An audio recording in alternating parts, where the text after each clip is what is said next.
Hello students, good afternoon. Now, yesterday we have completed the living world topic about the defining properties of the living world or the living organisms. Okay. Now today we are going to discuss with another topic of the same chapter, that we will discuss about some terminologies as well as we'll discuss about the nomenclature system, how this nomenclature system is given to the organisms. Okay.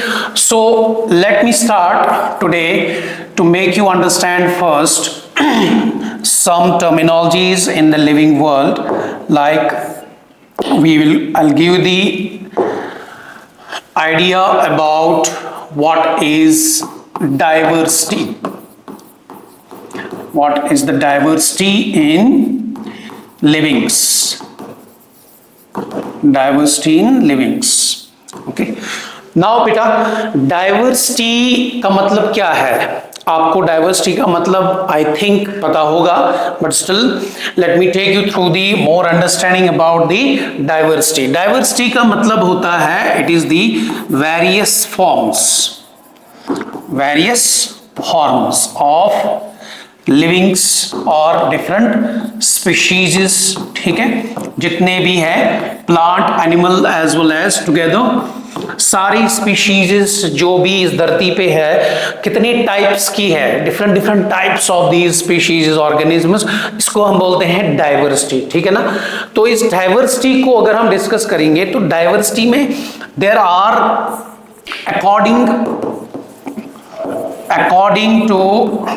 according to the John Ray was one of the environmentalist. तो John रे ने जो है एक अपनी assumption दी, एक अपनी theories दी थी. उसमें उसने कहा था कि इस बायोस्फीयर पे जो है ऑन एन एवरेज कितने number of species, different types of species available है. तो उसका स्टेटमेंट में ऑन एन एवरेज उसने बोला कि there would be on an average 5 to 7 million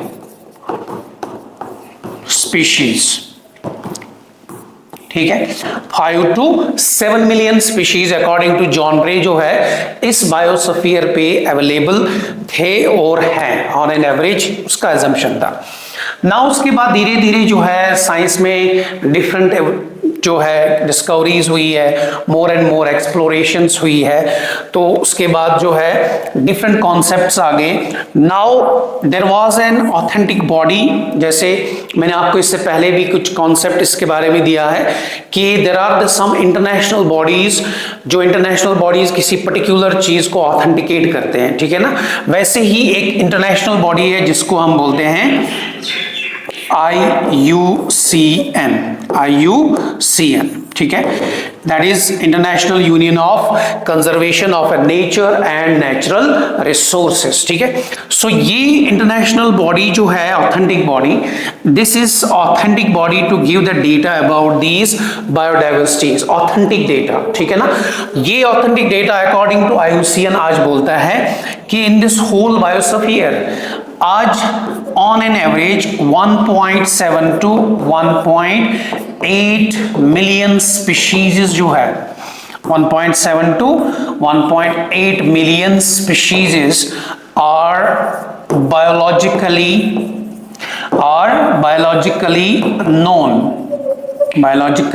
known. So according to IUCN का मानना है कि आज जितने भी बुक्स है, प्लांट से लेके एनिमल्स तक जितनी भी बुक्स है, उन बुक्स में जिन स्पीशीज का नाम है, ऑथेंटिक नाम है, साइंटिफिक नाम है, जो नॉन स्पीशीज है, वो है only 1.7 to 1.8 million species biologically known है, जो साइंटिफिकली नोन है. ठीक है. Rest of the species out of this 5 to 7 million species जो है अभी भी अननोन है. क्या है? अननोन है. उनमें अननोन स्पीशीज कुछ बहुत सारी, ये भी कहना है कि आई थिंक कि ये जो 5 to 7 मिलियन स्पीशीज है, इससे डबल यानी double value 10 to 14 million species शायद इस दुनिया से एक्सटिंक्ट हो चुकी है। कुछ साइंटिस्ट ये भी बोलते हैं, टैक्सोनॉमिस्ट, कि इससे double than the number of species जो है वो एक्सटिंक्ट हो चुकी है। तो आज अकॉर्डिंग टू जॉन रीड अगर 5 to 7 मिलियन स्पीशीज इस बायोस्फीयर में है तो उससे 1.7 to 1.8 million he biologically known है, बाकी सब अननोन है। ठीक है, this is a simple data according the diversity of this organism.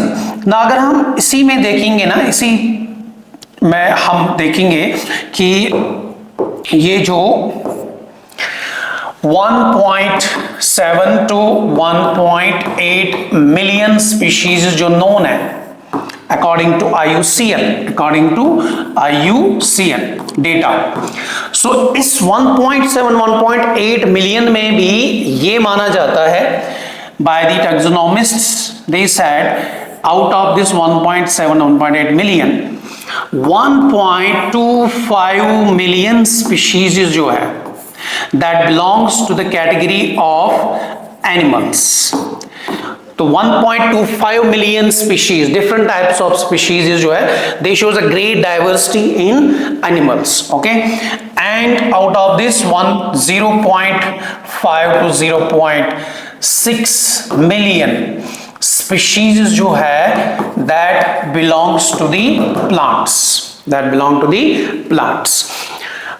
Out of this 1.25 million species in animals, इसमें भी मानना है कि एनिमल्स में इसमें सबका सबसे ज्यादा कंट्रीब्यूशन जो एनिमल्स में है वो है इंसेक्ट्स। सो फ्रॉम 1.25 मिलियन में ओनली इंसेक्ट का जो कंट्रीब्यूशन है 1.025 million. 1.025 million. So it means only, if you see, only 0.2 to 0.3 million species are others in animal groups, other animals. सबसे लार्जेस्ट ग्रुप जिसमें सबसे ज्यादा डाइवर्सिटी पाई जाती है एनिमल में, that is the insect group. That is most abundant biodiversity can be found in insects. ठीक है ना, तो ये इंसेक्ट जो है इस धरती पे सबसे ज्यादा अडेप्टेबल है, सबसे ज्यादा जो है ये स्टेबल है। ठीक है, उनमें कुछ रीजंस है जो इंसेक्ट क्यों इस धरती पे सबसे ज्यादा है, उसके भी साइंटिफिक रीजंस है। Now here I am just giving you the data about how the what is the biodiversity, and ये नंबर्स के बीच में आपको थोड़ा ये नॉलेज रखना जरूरी है कि इसमें प्लांट में, एनिमल में कितने स्पीशीज, डिफरेंट टाइप्स है एंड कौन सा ग्रुप सबसे ज्यादा है। हम इस पे फोकस करते हैं इस चैप्टर पे। ठीक है, so this is a data about according to the IUCN कि how many number of different types of species are available, how many of them in the plant group, how many of them in the animal group. ठीक है ना, तो इतनी number of species है, हम hardly इन species को, आप कितने नंबर ऑफ स्पीशीज के बारे में हम जानते हैं। देखो, अगर हम प्लांट्स में बात करेंगे, एक इंसान को मुझे नहीं लगता 50 to 100 स्पीशीज के बाद कुछ उतने स्पीशीज उसको याद होंगे या उनके बारे में पूरी क्लासिफिकेशन उनकी याद होगी। ये ह्यूमन से उतना पॉसिबल नहीं है कि हर एक स्पीशीज को हम याद रख पाए। ऐसे ही एनिमल्स में भी है, बहुत सारे स्पीशीज, सबसे बड़ा ग्रुप है, तो हर स्पीशीज को याद रखना इंसान के लिए उतना पॉसिबल नहीं है। टू सम एक्सटेंट इनकी स्टडी, हर स्पीशीज की स्टडी करना पॉसिबल नहीं है। इसीलिए जो है इन स्पीशीज को, मोर नंबर ऑफ स्पीशीज जो ये है, इनको और कैटेगराइज करने के लिए क्लासिफिकेशन किया गया है। क्या किया गया है? क्लासिफिकेशन। तो इनको प्रॉपरली जो है कुछ डिफरेंट ग्रुप्स में रखा गया है।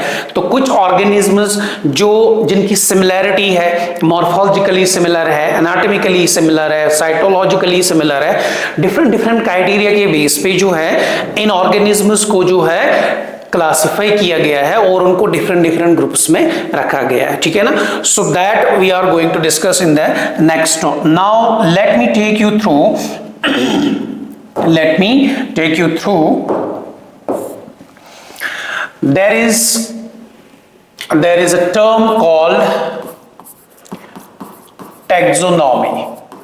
There is a term called taxonomy. ठीक है, टैक्सोनॉमी टर्म जो है, this term it was given by the scientist named as A.P. de Candolle। A.P. de Candolle। ठीक है, सो A.P. de Candolle ने टर्म टैक्सोनॉमी को डिफाइन किया था। और टर्म टैक्सोनॉमी का मतलब क्या होता है? टैक्सोनॉमी जो है, taxonomy is the branch of science, it is the branch of science which deals with the study of, it deals with the study of identification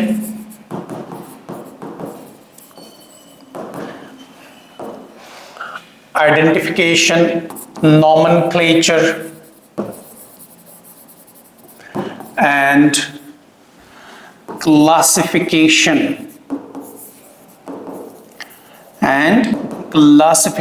of organisms। Simply हम define कर सकते हैं कि टैक्सोनॉमी जो है ये साइंस का एक ऐसा ब्रांच है जो ऑर्गेनिजम्स की क्लासिफिकेशन, उनके आइडेंटिफिकेशन, उनके नॉमेनक्लेचर को डिटरमाइन करता है। ठीक है, उसको हम बोलते हैं टैक्सोनॉमी। ठीक है, तो टैक्सोनॉमी जो है A.P. de Candolle ने इसको दिया है, लेकिन दिस टैक्सोनॉमी जो है, this taxonomy was widely established, well established by the scientist named as Carolus Linnaeus। And this Carolus Linnaeus, he is known as father of taxonomy। इसको फादर ऑफ टैक्सोनॉमी के नाम से जानते हैं। ठीक है, तो इसका बहुत बड़ा कंट्रीब्यूशन है टैक्सोनॉमी में, और वो कंट्रीब्यूशन कैरलस लिन्यूस का जो टैक्सोनॉमी में है, इसका कंट्रीब्यूशन जिसकी वजह से जो है इसको बहुत नोन माना जाता है बायोलॉजिकल टैक्सोनॉमिकल वर्ल्ड में, that is his contribution in binomial nomenclature system.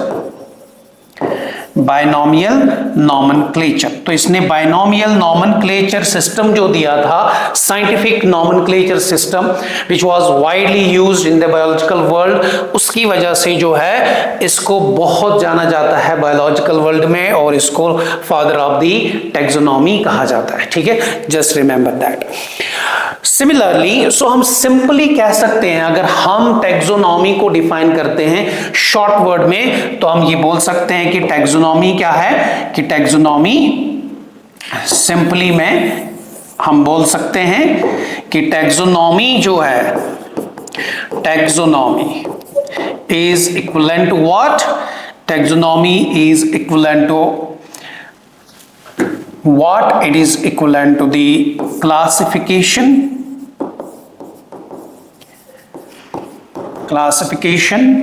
plus nomenclature।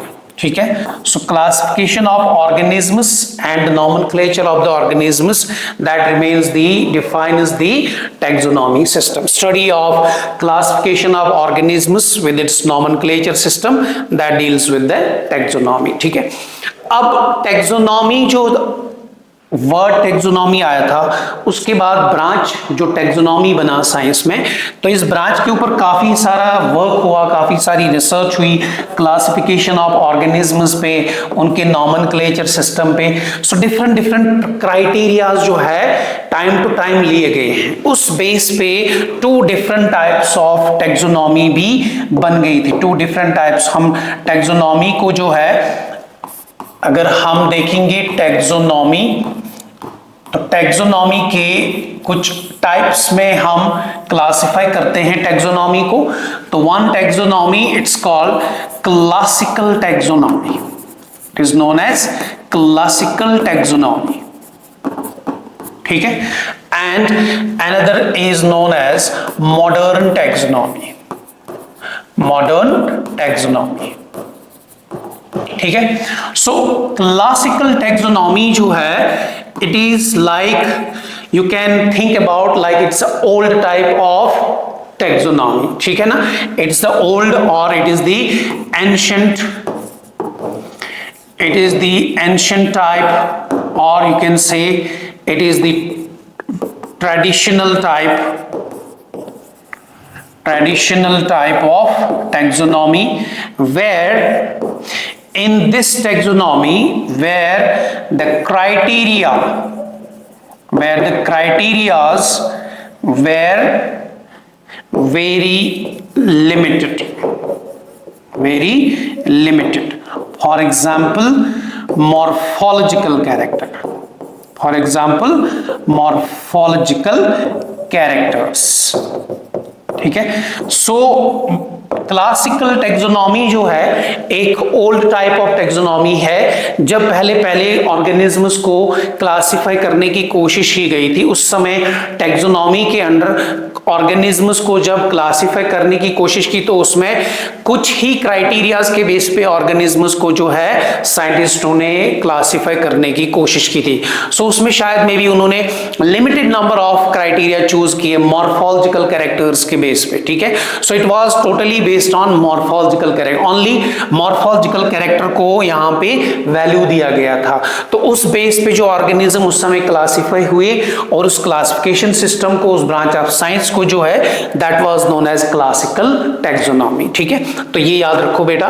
Now अगर हम ऐसे ही मॉडर्न टैक्सोनॉमी की बात करते हैं, सो मॉडर्न टैक्सोनॉमी जो है it is the latest type और एडवांस्ड टाइप ऑफ टैक्सोनॉमी, ठीक है. तो एडवांस्ड टाइप ऑफ टैक्सोनॉमी में क्या हुआ कि क्राइटेरिया जो है दे वेर इलैबोरेटेड, ठीक है ना. डिफरेंट साइंटिस्ट, डिफरेंट टैक्सोनॉमिस्ट जो है उन्होंने क्राइटेरिया बढ़ा दिए है, ठीक है ना. तो they included criterias like they included morphological characters, they included anatomical characters, ठीक है, anatomical. They included cytological characters, they included developmental, for example character. So different criterias के ऊपर जो है उन्होंने ऑर्गेनिजम्स को अब क्लासिफाई करना स्टार्ट किया था. इस फेज में, इस एरा में जो है उसको हम बोलते हैं मॉडर्न टैक्सोनॉमी, ठीक है. So remember these are the two types of the taxonomy, classical taxonomy and modern taxonomy, ठीक है बेटा. Hope you understand this. Now let me take you through the another term in this chapter which is called systematics. There is a term systematics. The term systematics beta जो है, term systematics, it comes from the word systeme. It comes from the word which is the Latin word systeme, ठीक है. And system का मतलब होता है proper arrangement,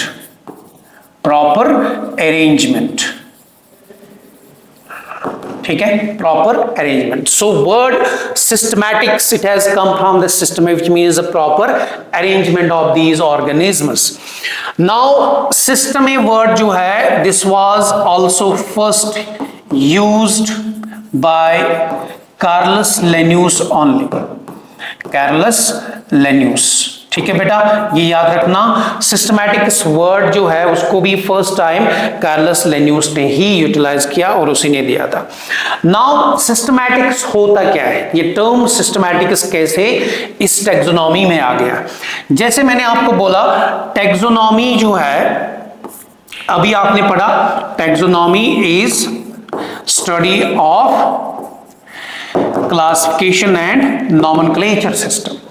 ऐसे ही जब हम सिस्टमैटिक्स की बात करते हैं तो सिस्टमैटिक्स जो है it is advanced than taxonomy. The era, the period जब टैक्सोनॉमी स्टडीज चल रही थी तो उसमें क्लासिकल और मॉडर्न टैक्सोनॉमी अभी मैंने पढ़ा। उसके बाद और साइंस में जो है और डिस्कवरीज होती रही, साइंस आगे बढ़ता गया, तो एक और टर्म जो है सिस्टमैटिक्स वर्ड आ गया। तो systematics is actually what, it is the same, it is the study of organisms, it is the study of organisms based on classification, based on the classification, nomenclature and their evolutionary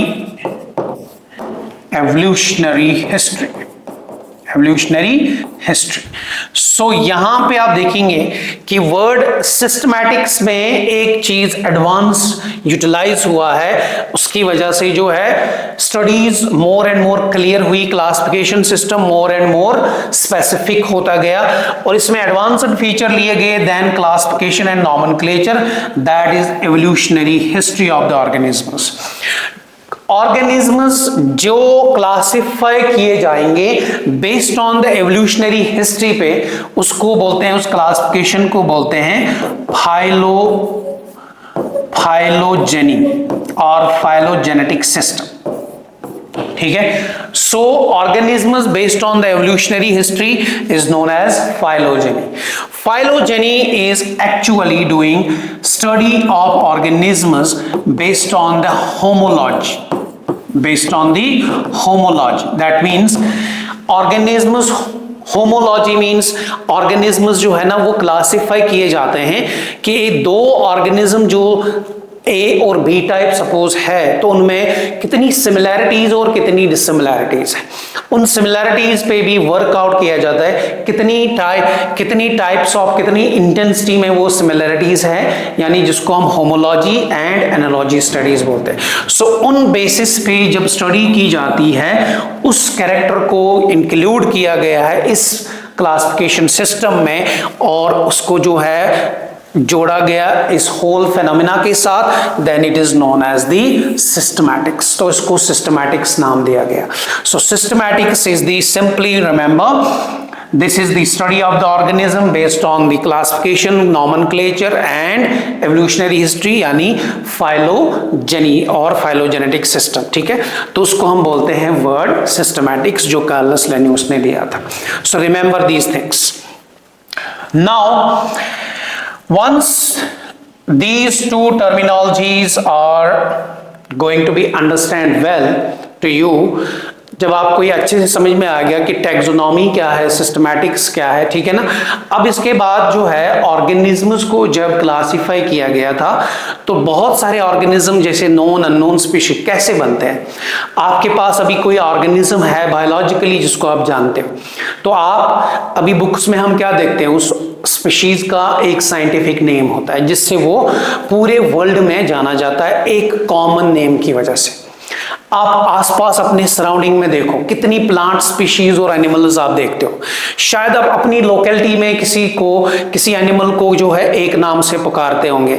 आप जब 100 kilometre दूर जाएंगे वहां उस locality को, उसी same species को दूसरे नाम से पुकारते हैं, है ना। या प्लांट में भी, एनिमल में किसी प्लांट को हम इधर कुछ और नाम बोलते हैं, किसी और रीजन में कोई दूसरा नाम बोलते हैं। ऐसे अगर हम पूरे वर्ल्ड में देखेंगे, पूरे वर्ल्ड की कितनी कंट्रीज है, कितनी स्टेट्स होंगे, वहां पे हर डिस्ट्रिक्ट, हर स्टेट के अंदर डिफरेंट नाम होते हैं इन स्पीशीज के। So it is not possible to remember all the names of the same species. Okay, so that is why the taxonomists, biologists, they worked on this system and to find out the solution for that, how to recognize a particular species with a common name throughout the world। तो उसके लिए जो है इन्होंने develop कर दिया, टैक्सोनॉमिस्ट्स ने, biologist ने डेवलप किया नॉमेनक्लेचर सिस्टम। ठीक है ना। So let's talk about this nomenclature system. Now beta, if we talk about a nomenclature system, nomenclature system, nomenclature system. Now organisms को नॉमेनक्लेचर यानी साइंटिफिक नेम देने का जो इनिशिएशन जो लिया गया था, स्टार्ट किया गया था, वो बहुत पहले जो है ऑर्गेनिजम्स को नॉमेनक्लेचर सिस्टम देने की कोशिश की गई थी। इन 17th सेंचुरी से सिस्टम जो है नॉमेनक्लेचर सिस्टम को जो पहले इनिशिएट किया था, that was Theophrastus and Aristotle. So they also have the contribution in this case. These were the first scientists who started to give the scientific nomenclature system initially. And जब उन्होंने nomenclature system देना start कर दिया था, तो पहला nomenclature system जो दिया गया था, first nomenclature system, इस नॉमेनक्लेचर सिस्टम को नाम दिया गया था पॉलिनोमियल नॉमेनक्लेचर सिस्टम। तो पहला जो नॉमेनक्लेचर सिस्टम ऑर्गेनिजम्स को नेम देने के लिए, साइंटिफिक नेम देने के लिए बना था, पॉलिनोमियल नॉमेनक्लेचर सिस्टम। और इनफैक्ट इस सिस्टम में कहा जाता है कि एक ऑर्गेनिज्म या एक स्पीशीज जो है, ए पर्टिकुलर ऑर्गेनिज्म और ए पर्टिकुलर स्पीशीज, इसका साइंटिफिक नेम जब देने की कोशिश की गई थी, ऑन एन एवरेज ये साइंटिफिक नेम में 10 to 16 वर्ड्स यूज किए गए थे कि एक ऑर्गेनिज्म का नाम जो है, से फॉर कोई भी प्लांट स्पीशीज, एनिमल स्पीशीज, उसको नाम देने के लिए 10 to 16 वर्ड्स का नाम दिया गया था। ठीक है, तो ये बड़ा लंबा नाम था एक स्पीशीज के लिए, और ये नाम जो है later on this nomenclature system has been failed because the number of people, scientists, biologists, taxonomists, they find it very cumbersome, they find it very difficult to understand the name of the particular species. तो उसके बाद ये scientific name ज्यादा जो है recognised नहीं रहा और इसको ज्यादा वैल्यू बायोलॉजिकली नहीं मिला। ठीक है, so this was failed then. उसके बाद जो है नॉमेनक्लेचर सिस्टम में it was first nomenclature system आ गया, एक नॉमेनक्लेचर जिसका नाम था binomial nomenclature system, binomial nomenclature system. ठीक है बेटा, बाइनोमियल नॉमेनक्लेचर सिस्टम। नाउ ये बाइनोमियल नॉमेनक्लेचर सिस्टम जो है बेटा, ये नॉमेनक्लेचर सिस्टम जो है it was given by Carolus Linnaeus. This nomenclature system was given by Carolus Linnaeus, जिसको हम फादर ऑफ टैक्सोनॉमी के नाम से जानते हैं। तो उसका मेन कंट्रीब्यूशन ये नॉमेनक्लेचर सिस्टम था टैक्सोनॉमी में। नाउ इसने अपने नॉमेनक्लेचर सिस्टम में, जब ये नॉमेनक्लेचर सिस्टम कार्लस लेन्यूस ने दिया, तो कार्लस लेन्यूस ने ये नॉमेनक्लेचर सिस्टम जो है एक बुक में पब्लिश कर दिया था, जिस बुक का नाम था फिलोसोफिया बोटानिका। ठीक है, इस बुक में जो है कार्लस लेन्यूस ने इस नॉमेनक्लेचर सिस्टम के प्रिंसिपल्स लिख दिए थे। ठीक है, all the principles of the nomenclature system इस बुक में पब्लिश हुए थे। ठीक है, और उसके बाद जो है डिफरेंट बुक्स जो है कार्लस लेन्यूस की पब्लिश हुई, कुछ प्लांट रिलेटेड, कुछ एनिमल रिलेटेड। ठीक है, there is a plant related and animal related कुछ बुक्स उसकी रिलीज हुई, जिनका नाम था स्पीशीज प्लांटेरम। ठीक है, स्पीशीज प्लांटेरम। ये प्लांटेरम स्पीशीज जो है, स्पीशीज प्लांटेरम, ये प्लांट स्पीशीज के लिए उस बुक में पब्लिश जो हुए थे, उसमें सिर्फ जो है प्लांट स्पीशीज के बारे में उन्होंने वहां पे दिया था नॉमेनक्लेचर कि different on an average more than 4000 species of plants उसमें उन्होंने इंक्लूड किया, उनका नॉमेनक्लेचर सिस्टम दिया था स्पीशीज प्लांटेरम में। ठीक है, ऐसे ही इन्होंने एक और बुक पब्लिश की थी जिसका नाम था स्पीशीज, एक और बुक थी जिसका नाम था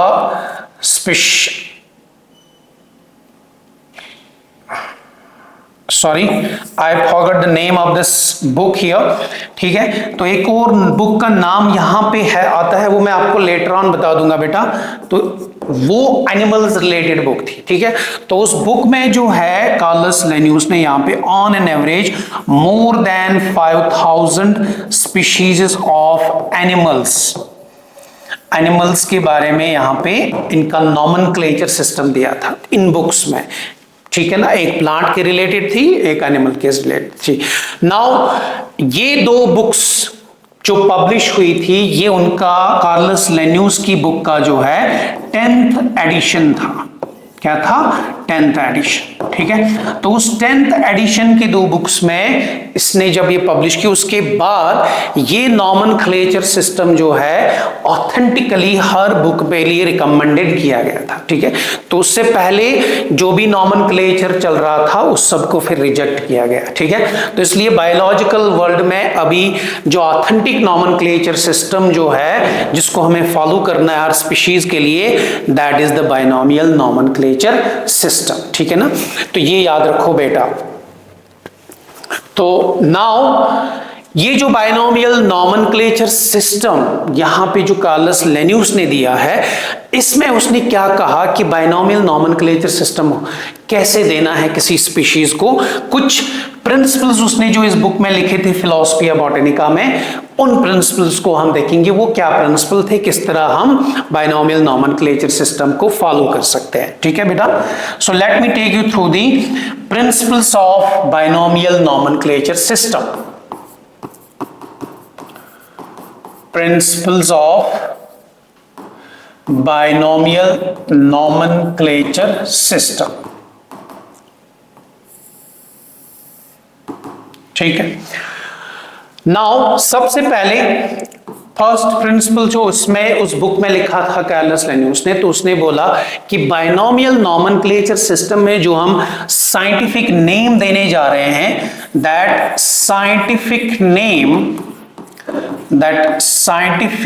name should contain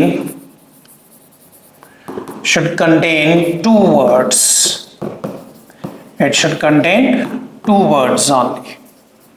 तो उसमें पहला रूल क्या था कि साइंटिफिकली जो हम नाम देना चाहेंगे स्पीशीज को, तो वो नाम जो है उसमें सिर्फ 2 वर्ड्स होने चाहिए, शुड बी ऑफ 2 वर्ड्स।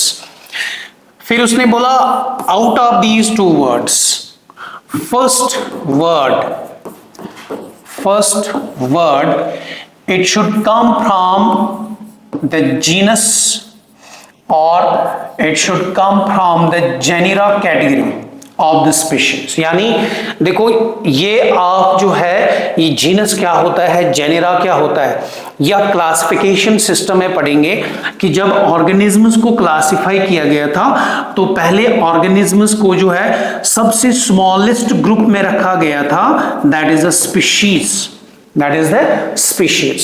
फिर different number of species group करके उनका एक कॉमन ग्रुप बनाया गया जो आपस में कोरिलेट करते थे, जो स्पीशीज के कैरेक्टर ज्यादा मिलते थे आपस में, उनको अलग कैटेगरी में रखा गया, उसका नाम रखा जीनस और genera.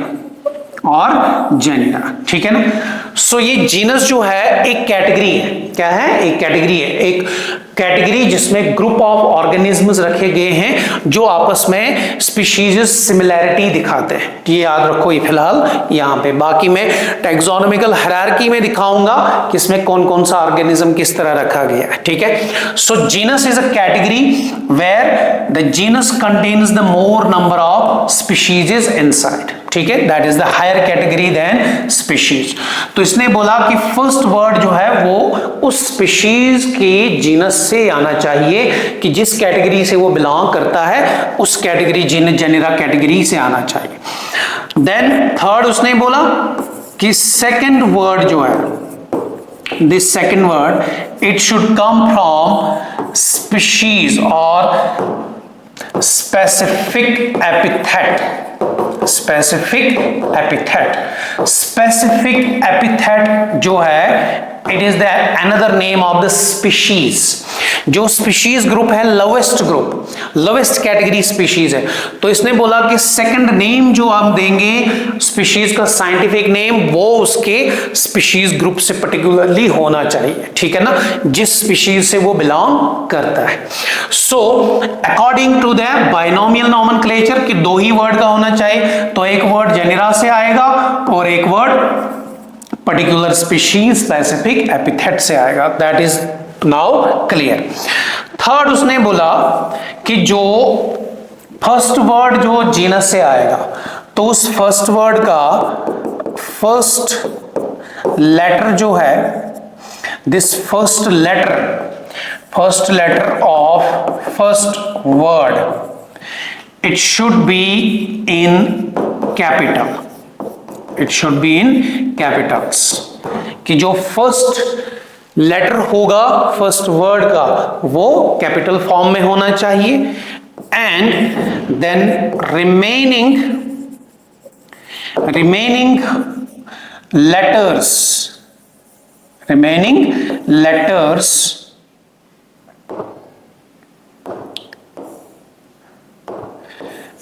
letters of first and second word should be in small letters। तो उसने बोला कि जो रिमेनिंग लेटर होंगे चाहे वो फर्स्ट वर्ड के होंगे या सेकंड वर्ड के होंगे वो होने चाहिए स्मॉल लेटर में। किसमें? स्मॉल लेटर में। ठीक है, इज दिस क्लियर?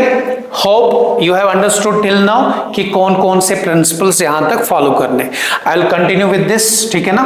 थोड़ा सा मुझे बोर्ड को ऊपर लेना पड़ेगा। Next slide. Now continue with this. Another point nomenclature system में, बाइनोमियल नॉमेनक्लेचर सिस्टम में कार्लस लेन्यूस ने बोला कि ये जो नाम है both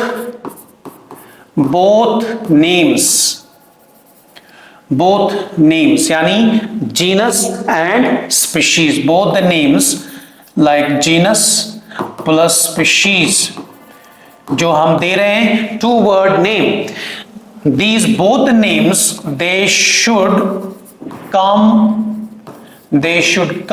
from the Latin language, ठीक है। तो ये इसने एक रूल दिया था कि यहां पे जो दोनों नाम साइंटिफिक नेम आएगा, जनरल से आएगा और स्पीशीज से आएगा, वो दोनों एक प्रॉपर लैंग्वेज से को फॉलो करके आने चाहिए। तो वो लैंग्वेज जो है वो सिर्फ लैटिन लैंग्वेज होनी चाहिए, because the Latin language is a dead language, it is the dead language. तो इसलिए जो नॉमेनक्लेचर सिस्टम है वो क्या है, फिर लैटिनाइज्ड होना चाहिए। क्या होना चाहिए? लैटिनाइज्ड फॉर्म, ठीक है। नेक्स्ट रूल जो प्रिंसिपल उसने बताया वो ये बताया, now if the scientific name is handwritten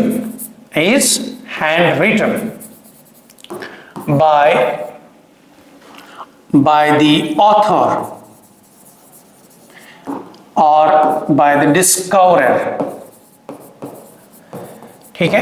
तो बेटा नेक्स्ट रूल क्या बोला उसने कि अगर ये नेम, साइंटिफिक नेम दो वर्ड्स का जो लैटिन लैंग्वेज से आया, अगर ये किसी ऑथर ने खुद अपने हाथ से लिखा हो, ठीक है, या कोई डिस्कवरर है उसने अपने हाथ से लिखा हो, then he told that both the words should be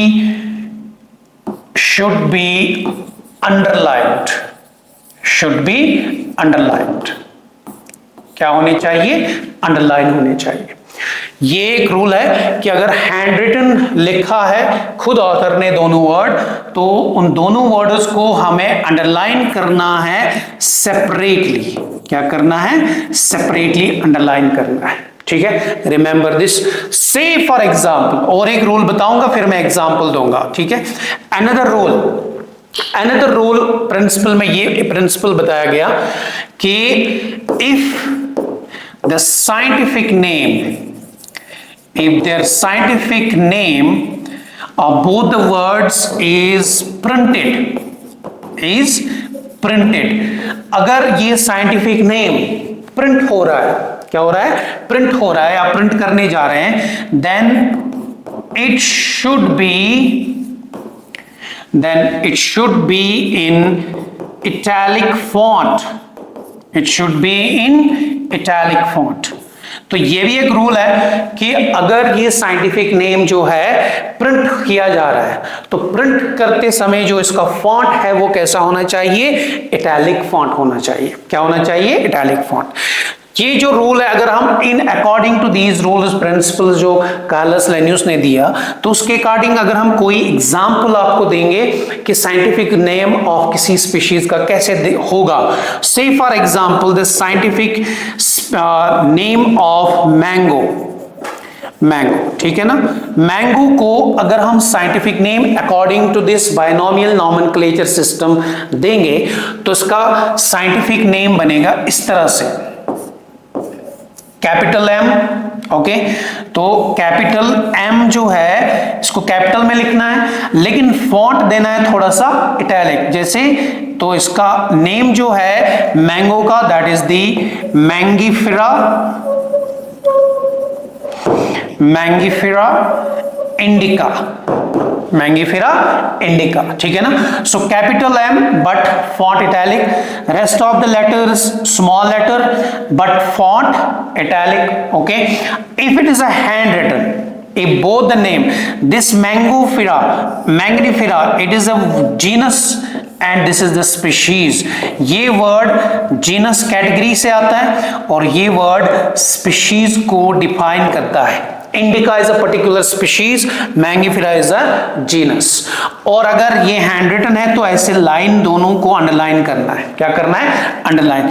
और इस तरीके से बायनोमियल नॉमेनक्लेचर सिस्टम बनता है। तो अगर हम किसी भी स्पीशीज को मैंगो के बजाय कोई और स्पीशीज लेंगे, उसको बायनोमियल नॉमेनक्लेचर सिस्टम देना चाहेंगे, तो ऐसे दो वर्ड्स में देना है। फर्स्ट वर्ड उसके जीनस से आना चाहिए, फर्स्ट लेटर कैपिटल और बाकी सारे स्मॉल लेटर्स में, दोनों वर्ड्स में, और फॉन्ट इटैलिक देना है। और अगर हैंड रिटन है तो ऐसे अंडरलाइन करना है। ठीक है, this is the proper method to give the binomial nomenclature system.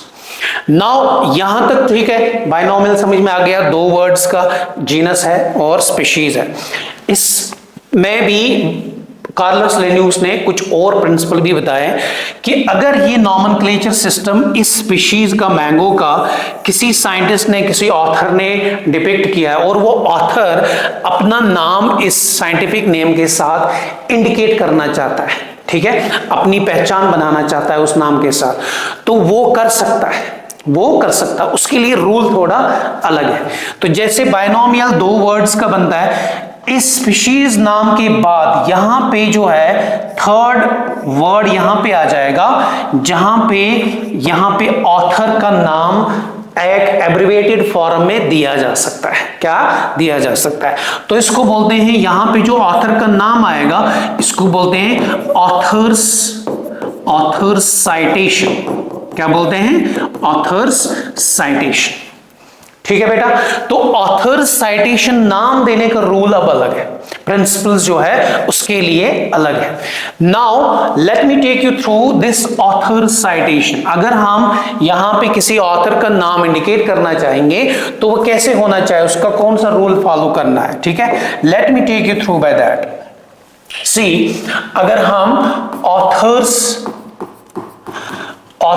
Citation का रूल देखेंगे, प्रिंसिपल देखेंगे कैसे होना चाहिए। ठीक है, सो ऑथर साइटेशन का रूल नंबर 1 है कि ऑथर साइटेशन देने के लिए जो नाम होना चाहिए, that name of the author should be in small 3 to 4 abbreviated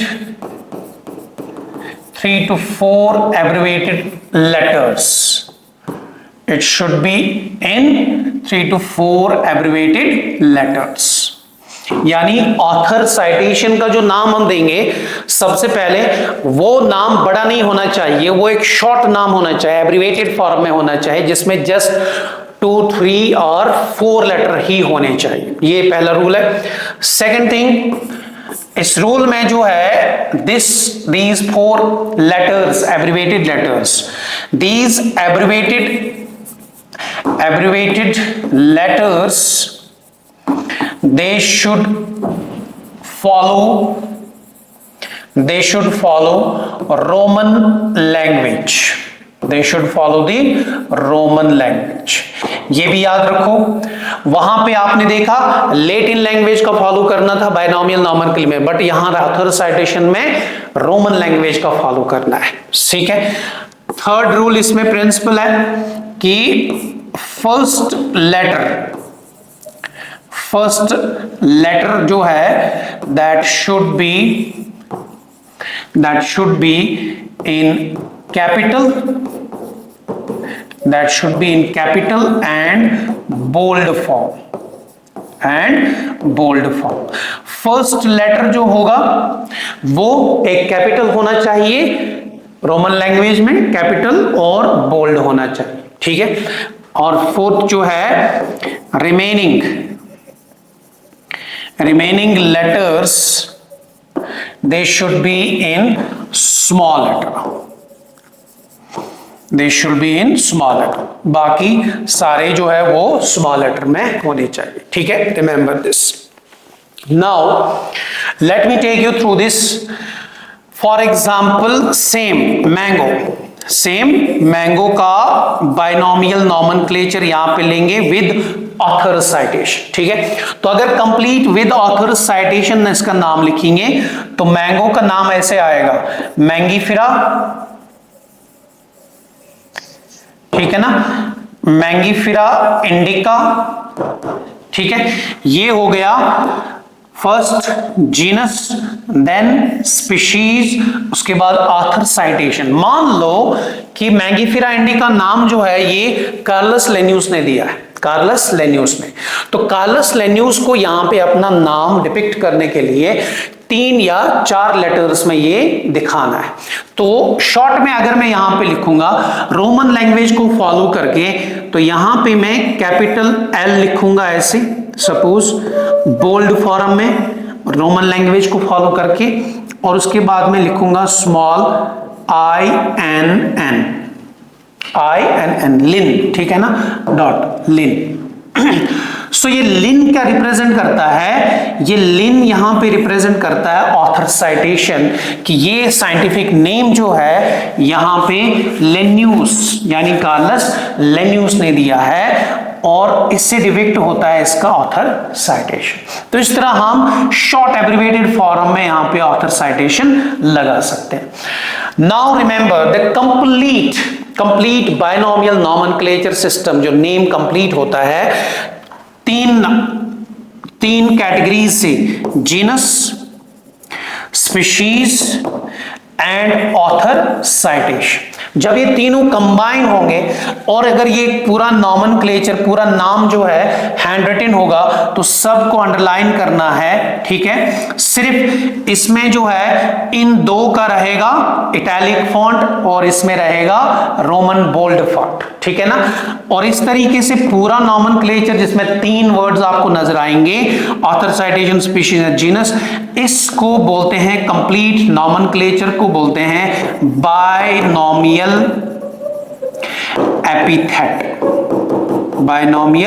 epithet. ये याद रखना बेटा, स्पीशीज को बोलते हैं स्पेसिफिक एपिथेट। क्या बोलते हैं? Specific epithet, that is a species name. इस पे भी क्वेश्चन आता है नीट में, ठीक है। बट आपको अगर क्वेश्चन आएगा what is the binomial epithet of any species, तो आपको उसमें ऑथर साइटेशन भी इंक्लूड करना है, तब जाके वो बनेगा बाइनोमियल एपिथेट। ठीक है बेटा, remember. So this are the main principles of the scientific binomial nomenclature system. ठीक है ना, कि कैसे नॉमेनक्लेचर सिस्टम देना होता है किसी स्पीशीज का।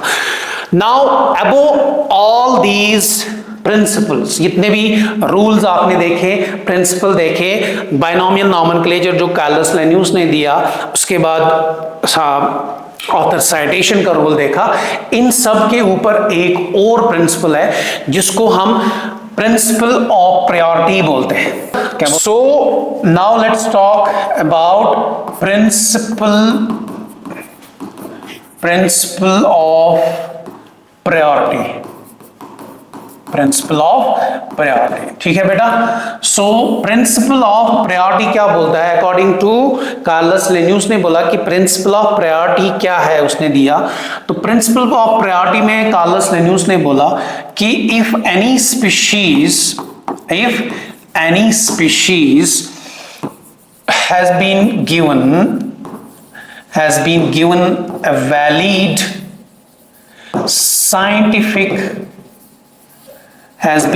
a valid scientific name, ठीक है, कि अगर किसी स्पीशीज को पहले valid according to binomial nomenclature system सारे रूल्स फॉलो करके उसको एक वैलिड साइंटिफिक नेम दे चुके, ठीक है ना। So that name should be on priority, कि वो नाम जो उसको साइंटिफिकली पहले दिया गया है अच्छे रूल्स फॉलो करके, उसको ऑन प्रायोरिटी पे रखना है, प्रायोरिटी देनी है। बट उसके साथ उसने ये भी बोला कि but for the same species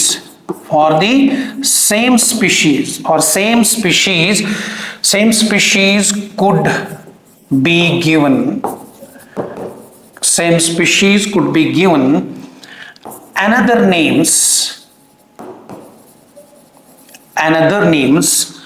by other researchers or scientists or taxonomists etc. during the period of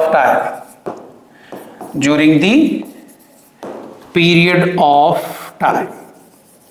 सो ये पॉसिबल है कि आज जो स्पीशीज हम जिसको जानते हैं, सपोज किसी साइंटिफिक नेम, उसका ऑलरेडी साइंटिफिक नेम दिया गया है अकॉर्डिंग टू रूल, तो वो उसका वैलिड नेम है, ठीक है ना, असली नाम।